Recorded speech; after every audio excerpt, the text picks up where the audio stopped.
If there's one thing In the Loom of Love does right from the very first scene, it's pulling you into a world where love isn't just about emotions, it's about pressure, expectations, timing, and the silent battles people fight behind smiles. And honestly, as you watched that opening dinner scene unfold, you probably felt it too. Something wasn't sitting right. Let's talk about it. First impressions, love or obligation? We're introduced to Xavier and Erica, an engaged couple who should be excited about their upcoming wedding. But instead of joy, what we get is tension, subtle at first, then gradually louder. Did you notice how the conversation around the wedding date wasn't even their decision? December 6th picked, confirmed, and stamped by the parents. Now pause. If you were Xavier, would you feel okay with that? Or would you feel like your life is being scheduled like a business meeting? Because that's exactly what this film begins to explore. Family versus freedom. One of the strongest themes in this story is family control versus personal choice. Xavier's father represents the old-school mindset: you find a good woman, you marry her. No time to think. But Xavier, he belongs to a different generation, one that wants to feel ready, not just be told to be ready. And that clash? It's so real. You can literally feel Xavier suffocating under expectations, a wedding he didn't fully plan. A fiancé who seems more invested in the event than his emotions. A father who sees marriage as a family alliance rather than a personal journey. Let me ask you, have you ever been in a situation where everyone else seemed more excited about your decision than you were? That's Xavier. Erica, loving or controlling? Now let's talk about Erica. At first glance, she's loving, elegant, and clearly invested in the relationship, but as the story unfolds, you begin to notice something else: pressure disguised as affection. She wants immediate attention, constant validation, full involvement in wedding planning, and when she doesn't get it, she snaps. That confrontation scene where she calls Xavier out for ignoring her calls. That wasn't just anger, it was frustration mixed with insecurity. But here's the twist: is she wrong though?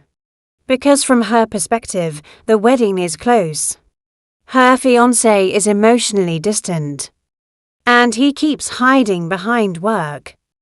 So now I'm throwing this to you: Team Erica or Team Xavier? Or do you think both of them are the problem? Xavier's internal struggle.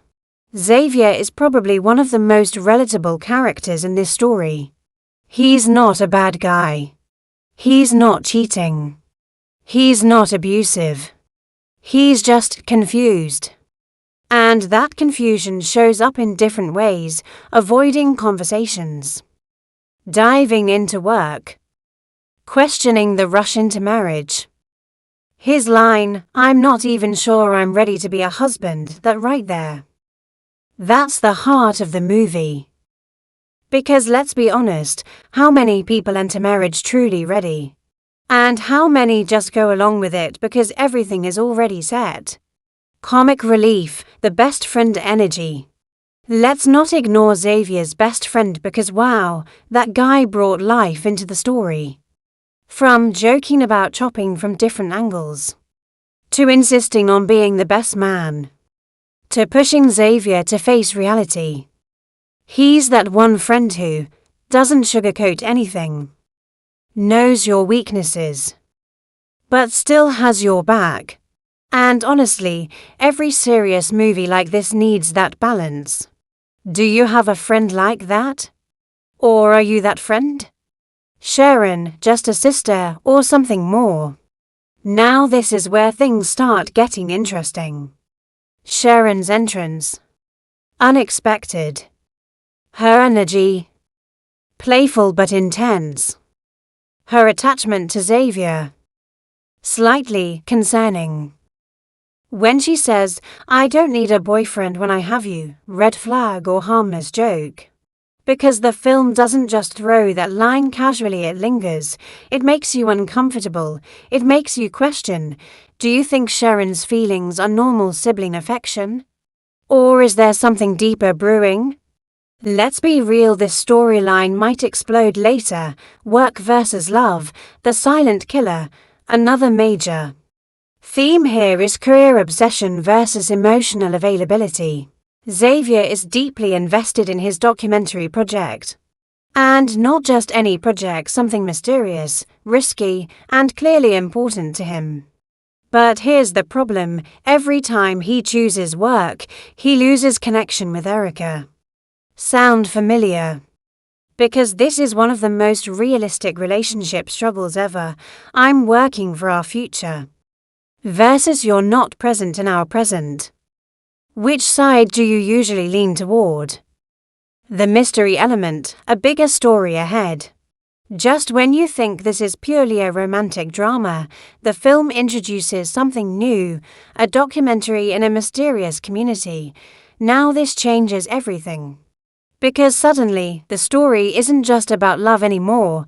There's curiosity, danger, and exploration, and Xavier is willing to leave everything, including wedding plans for it. Would you travel for a passion project 1 week before your wedding? Be honest.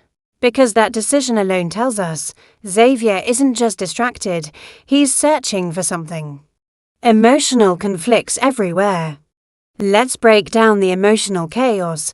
Xavier versus himself gives not ready for marriage.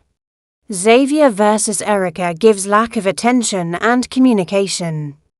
Xavier versus his father gives tradition versus modern thinking. Erica versus reality gives trying to hold everything together. Sharon versus boundaries gives emotional attachment issues.